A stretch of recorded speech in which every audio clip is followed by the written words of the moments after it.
Otep à tous, bien-aimés, frères et sœurs, la Guinée-Conakry a un nouveau Premier ministre et ce Premier ministre a maintenant nommé ses ministres qui sont au nombre de 27. C'est un gouvernement bien réduit. Ça, c'est une bonne nouvelle, une bonne chose.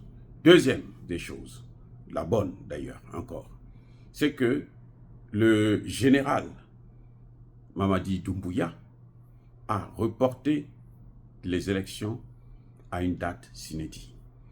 On ne connaît pas. Très bien, très bonne nouvelle. Les élections, je le dis et je le répète, ce n'est pas un gage de développement. Bazoum était élu, Bazoum a bradé le Niger. Alassane Ouattara a été élu à 3 reprises, la Côte d'Ivoire est vendue. Eh oui, c'est ça le problème. Donc, vous voyez, les élections là, que ça ne trompera plus jamais un Africain. J'ai toujours été contre ça. S'il y a élection, c'est bien, mais pour moi, ce n'est pas obligatoire, surtout lorsque ce sont les Occidentaux qui demandent à ce qu'il puisse y avoir élection chez nous, alors que ce sont eux qui déstabilisent nos pays, ce sont eux qui appauvrissent nos pays, ce sont eux qui pillent nos pays. Oui. Aujourd'hui, imaginez que Mamadou Doumbouya organise les élections demain. Très bien. Bon, on organise les élections, il donne le pouvoir même aux civils, hein, bon, qui vont venir encore faire pire que ce qu'ils avaient fait avant. Alors, on va se poser la question, quel est le bilan de son coup d'État? À quoi ça a servi de faire le coup d'État? Pourquoi tu vas prendre le pouvoir pour ne rien faire et puis le remettre aux civils?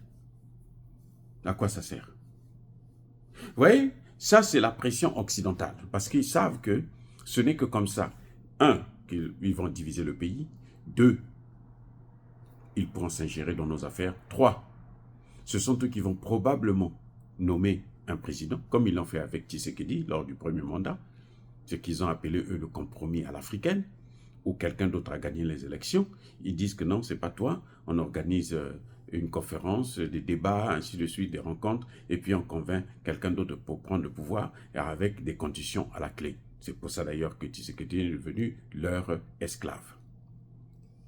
Donc, Mamadi Doumbouya, si aujourd'hui il organise les élections, il donne le pouvoir aux civils, mais il n'aura rien fait.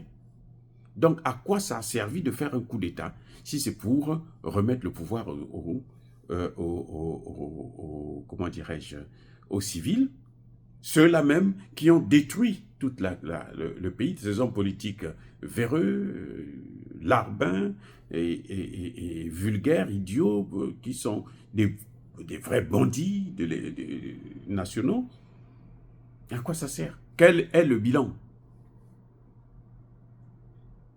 Nous saluons le nouveau Premier ministre, nous saluons le fait que c'est un gouvernement avec peu de ministres, parce que là, on réduit le train de vie de l'État. C'est la meilleure façon d'ailleurs de réduire le train de vie de l'État. Ce n'est pas comme au Congo démocratique, vous avez plus de 60 ministres, et aucun ministre ne se dit, eh ben, il faut regarder un peu très bien au sérieux le problème de l'Est. Bref, en tout cas, la Guinée montre que, effectivement, elle veut sa souveraineté. Et la souveraineté, ce n'est pas se laisser faire par rapport aux puissances occidentales qui vous imposent un certain nombre de comportements. C'est ça, la souveraineté. Ce n'est pas le fait de, comment dirais-je, vivre comme ça, faire tout ce qu'on vous demande de faire. Non, la souveraineté, c'est que vous n'êtes pas obligé de suivre leur méthode. Vous n'êtes pas obligé de gouverner comme eux, ils gouvernent. D'ailleurs, ils gouvernent mal. Et venez aux États-Unis, vous allez voir comment les Américains, les Noirs surtout, sont malheureux. Et pourtant, il y a toujours des élections. Ils sont élus. Mais les Noirs sont dans une situation mais terrible. Terrible. Et on nous dit c'est la démocratie. Oui, c'est la démocratie. Ne venez pas nous imposer ça. dire cela, c'est inciter à la haine ou à la violence. Non. Il y a colère, veille, Yamalem. Encore une fois de plus, bien-aimés frères et sœurs, je persiste et je signe. Soyez bénis. Soyez abondamment bénis par le Dieu des Kémites et par nos ancêtres d'ici. Mais que tous ceux qui persécutent le continent africain, le pillent et le déstabilisent, qu'ils soient noirs, blancs, chinois, arabes, juifs, indiens ou qui qu'ils soient punis, maudits, foudroyés, neutralisés, écrasés, effacés par le Dieu des Kémites et par nos ancêtres angélisés. Vive l'Afrique éternelle, j'ai dit et j'assume.